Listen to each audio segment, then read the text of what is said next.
জান্নাতে যাবে কয়টি দল? একটি দল। এই যে বাকি 72টি দল নবীজির ঘোষণা অনুযায়ী জাহান্নামী, আমার আপনার ঘোষণা অনুযায়ী নয়, কোন মাওলানা সাহেবের ঘোষণা অনুযায়ী নয়, নবীজির ঘোষণা মতে 72টি দল জাহান্নামে যাবে। এই 72টি দলই টুপিদারিওয়ালাই হবে,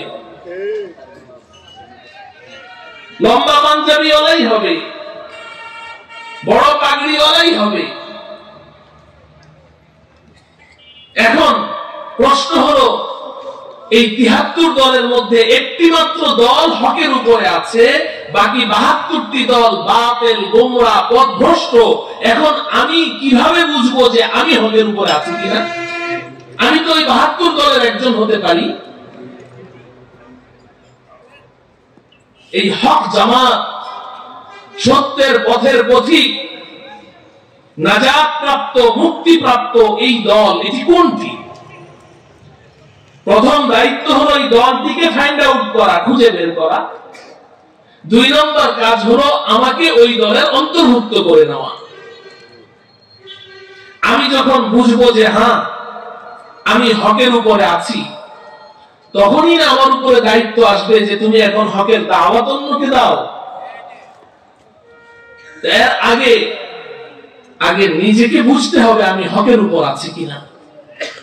মুহতারাম হাজিরিন, এখন প্রশ্ন হলো, সাহাবায়ে কেরাম প্রশ্ন করেছেন, ইয়া রাসূলুল্লাহ মান হিয়া ইয়া রাসূলুল্লাহ, ফি রিওয়ায়াতিন মা হিয়া ইয়া রাসূলুল্লাহ, ওহে আল্লাহর রাসূল, আপনি যে বলছেন উম্মত 73 দলে বিভক্ত হবে, তার মধ্যে একটি মাত্র দল জান্নাতি হবে, নাজাত প্রাপ্ত হবে। আমাদেরকে শুধু ওই নাজাত প্রাপ্ত, মুক্তি প্রাপ্ত জান্নাতি দলের পরিচয়টুকু বলে দিন, কারণ আমরা নিজেদেরকে ওই দলে শামিল করতে চাই। নবীজি সাল্লাল্লাহু আলাইহি ওয়াসাল্লাম বলে দিলেন, মা আনা আলাইহি ওয়া আসহাবি, ও আমার সাহাবীরা শুনো, আমার উম্মত যখন এমন বিভিন্ন দল উপদলে খণ্ড বিখণ্ড হয়ে যাবে, তখন একটা মাত্র দল নাজাত প্রাপ্ত, মুক্তি প্রাপ্ত হবে। আর ওই দলের পরিচয় হলো আমি এবং আমার সাহাবায়ে কেরামের আদর্শের উপরে তারা প্রতিষ্ঠিত থাকবে। আমি এবং আমার সাহাবা, মা আনা আলাইহি ওয়া আসহাবি, আমি এবং আমার সাহাবাদের সুন্নাহ এবং আদর্শকে আঁকড়ে ধরে থাকবে যে দলটি, ওটি হবে একমাত্র নাজাত প্রাপ্ত, মুক্তি প্রাপ্ত। এছাড়া বাকি সবগুলো দল জাহান্নামী হবে, কুল্লুহুম ফিন্নার। এই কথা কে বলেছেন? নবীজি বলেছেন। বলেন কে বলেছেন? নবীজি বলেছেন। এখন প্রশ্ন হলো, নবীজি তো পরিচয় দিয়ে গেছেন, মা আনা আলাইহি ওয়া আসহাবি, আমি এবং আমার সাহাবারা যেই মতাদর্শের উপর প্রতিষ্ঠিত আছি, আমাদের আদর্শ এবং সুন্নাহ যেই দলটি আঁকড়ে ধরে থাকবে, শুধু ওই দলটি জান্নাতি হবে। আমার প্রিয় ভাইরা, এখন তো আমাদের দায়িত্ব হলো বর্তমান দুনিয়াতে মা আনা আলাইহি ওয়া আসহাবি, নবীজি এবং সাহাবায়ে কেরামের আদর্শের উপরে কোন দলটি প্রতিষ্ঠিত আছে, এটাকে এখন খুঁজে বের করতে হবে এবং নিজেকে ওই দলের মধ্যে শামিল করতে হবে। আমরা আশেপাশে এমন কত জামাত দেখছি, কত দল দেখছি, কত মত দেখছি, অনেক বিশাল বিশাল পাগড়ি মাথায় দিয়ে চলছে, লম্বা দাড়ি নিয়ে চলছে, হাতে লাঠি নিয়ে চলছে, তসবিহ নিয়ে চলছে, অনেক বড় বড় দরবার দেখছি। আবার অনেক সুন্দর সুন্দর রুমাল মাথায় দিয়ে অনেক শায়েখদেরকে দেখছি, কত রঙের মানুষ দেখছি, কত রঙের আদর্শ দেখতে পাচ্ছি। কোনটা হক, কোনটা বাতিল? আপনারা যারা আমার সামনে বসে আছেন, বিশেষ করে জেনারেল শিক্ষিত ভাইয়েরা,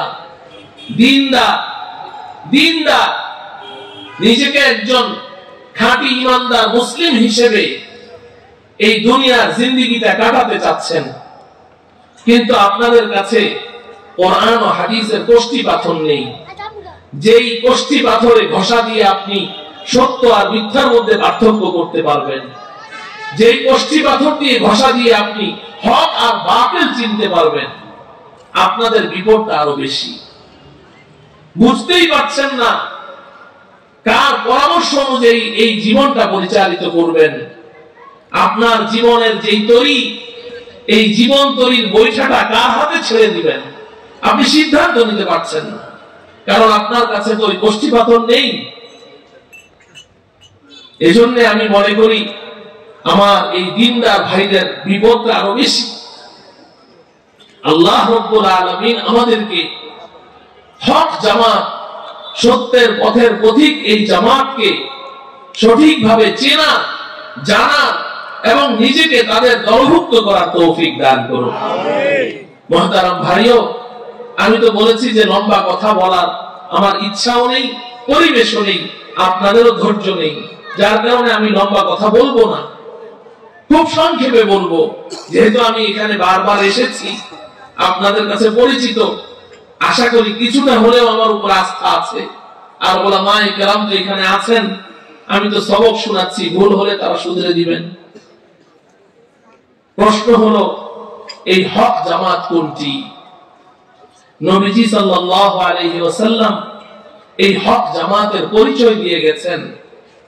একটি পরিচয়ের কথা তো আমি বললাম, যে নবীজির আদর্শ এবং সাহাবায়ে কেরামের আদর্শ, রাসূলের আদর্শ এবং সাহাবায়ে কেরামের আদর্শ, রাসূল এবং সাহাবায়ে কেরামকে যারা মানবে। অতএব আমি যদি দেখি যে অনেক বড় বড় ডিগ্রিধারী, অনেক বড় বড় স্কলার, অনেক বড় বড় ডক্টর, অনেক বড় বড় শেখ, কিন্তু তারা নবীজির কথা তো মানছে, কিন্তু সাহাবায়ে কেরামকে তারা মানছে না, তাহলে তারা কি হকের উপরে আছে? সাহাবায়ে কেরামকে মানছে না। আজকে তো যুবকরা খুব বেশি তাদের খপ্পরে পড়ে যাচ্ছে, যারা সাহাবায়ে কেরামকে মানে না। তারা কি হক না বাতিল? কথা বলতে হবে। তো যারা সাহাবায়ে কেরামকে মানে না, তাদের অনুসরণ করা যাবে না। অতএব কেউ যদি বলে যে 20 রাকাত তারাবি পড়া এটা হযরতে ওমর রাদিয়াল্লাহু তাআলা আনহু, ওরা তো এত আদবের সাথে বলে না 20 রাকাত তারাবি পড়া ওমরের বেদাত, নাউজুবিল্লাহ, তাদেরকে মানা যাবে না। কেউ যদি বলে জুমার নামাজের আগে, জুমার দিন জুমার নামাজে 2 আযান দেওয়া এটা ওসমানের বেদাত, নাউজুবিল্লাহ বলে, তাদের অনুসরণ করা যাবে না। কেউ যদি বলে যে কোন স্বামী তার স্ত্রীকে একসাথে 3 তালাক দিলে 1 তালাক হয়, তাদেরকে মানা যাবে না। বলে 3 তালাকে 3 তালাক হবে, কয়টা ওমরের বেদাত। সাহাবায়ে কেরামকে বেদাতি বলে যারা গালি দেয়, তাদেরকে অনুসরণ করা যাবে না, তাদেরকে অনুসরণ করা যাবে না। নবীজি পরিষ্কার বলেছেন, কোনো গোড়ামি করবেন না। এটা তো কোনো রাজনৈতিক দল নয় যে আমি অমুক রাজনৈতিক দল করি, আমার রাজনৈতিক লিডার যা বলবে তাই আমি মানব, সত্য হোক মিথ্যা হোক। এটা তো কোনো আওয়ামী লীগ, বিএনপি আর জাতীয় পার্টি না। এটা তো আপনার আখিরাত, জান্নাত জাহান্নাম নির্ভর করছে এটার উপরে। অতএব গোড়ামি করবেন না যে না শায়েখ এই এটার রেফারেন্স দিয়েছে, সহিহ হাদিসের রেফারেন্স দিয়েছে, বুখারী শরীফের রেফারেন্স দিয়েছে। হ্যাঁ, যেই হাদিসের রেফারেন্স দিয়ে তারা কথা বলছে, ওই হাদিসটা নিয়ে মুফতি কামাল উদ্দিন সাহেবের কাছে যান, গিয়ে বলেন যে হুজুর এই হাদিসটা তো আপনারা মানেন না, আপনাদের আমল তো এই হাদিসের সাথে মিলছে না, এটার ব্যাখ্যা কি? ব্যাখ্যা বুঝে নেন, বুঝার পরে বুঝবেন যে ওরা কত বড় বাটপার আর প্রতারক। এটা ধরা পড়ে যাবে। আপনি তো যাচ্ছেন না, আপনার পকেটে মোবাইল আছে, ইউটিউব, ফেসবুক আছে, আপনি মনে করেন যে আমার পকেটেই তো কত মুফতি সাহেব আছে, মুহাদ্দিস সাহেব আছে, কেন আমি আলেমদের কাছে যাব? এই কারণেই তো আপনি পথভ্রষ্ট হয়ে যাবেন। ইসলাম ইউটিউবের মাধ্যমে আসেনি, ফেসবুকের মাধ্যমে ইসলাম আসেনি। ইসলাম এসেছে উস্তাদের মাধ্যমে, ছাত্রের কাছে, ওই ছাত্রের মাধ্যমে, তার পরবর্তী ছাত্রের মাধ্যমে। নবীজি সাল্লাল্লাহু আলাইহি ওয়াসাল্লাম সাহাবায়ে কেরামকে তালিম দিয়েছেন, সাহাবায়ে কেরাম তাবেঈনদেরকে দিয়েছেন, তাবেঈনরা তাবেঈ তাবেঈনকে দিয়েছেন। এজন্য যারা বুখারী মুসলিমের স্লোগান দেয় তাদেরকে আমি বলি যে ইমাম বুখারী রাহমাতুল্লাহি আলাইহি কিতাবুল ইলমের মধ্যে বলেছেন ওয়া ইন্নামাল ইলমু বিত্তাআল্লুমি, এটা তার বুখারী শরীফের মধ্যে তিনি নিজে বলেছেন ওয়া ইন্নামাল ইলমু বিত্তাআল্লুমি, যে গ্রহণযোগ্য ইলম হচ্ছে ওই ইলম যেটা উস্তাদের কাছ থেকে সরাসরি অর্জন করা হয়, ইউটিউব থেকে নয়, ফেসবুক থেকে নয়। মুহতারাম হাজিরিন, তো আমি যে কথা সংক্ষেপে বলতে চাই সেটা হলো, বর্তমান দুনিয়াতে হক জামাত কোনটি? এটি আমার নিজের বক্তব্য নয়। বর্তমান বিশ্বে অন্যতম একজন শ্রেষ্ঠ আলেম, আরব বিশ্ব যাকে শ্রেষ্ঠ আলেমের খেতাব দিয়েছেন, শাইখুল ইসলাম আল্লামা তাকি উসমানী দামাত বারাকাতুহুম, তিনি লিখেছেন, मैं पहले तकलीदन कहता था, मैं पहले तकलीदन कहता था, अब पूरी दुनिया सफर करने के बाद बसीरत के साथ कहता हूं, उलमाए देवबंद ही हक पर है। শাইখুল ইসলাম আল্লামা তাকি উসমানী বলেন যে আমি তো আগে বড়দের কাছে শুনে শুনে বলতাম, বড়দের কাছে শুনে শুনে বলতাম, কিন্তু এখন গোটা বিশ্ব সফর করার পরে, গোটা বিশ্ব ভ্রমণ করার পরে, শাইখুল ইসলাম আল্লামা তাকি উসমানী সম্পর্কে আপনারা জানেন, এমন একজন ব্যক্তি যিনি গোটা পৃথিবী ভ্রমণ করেছেন। আমাদের জানা মতে পৃথিবীতে এমন কোন দেশ নেই, এমন কোন রাষ্ট্র নেই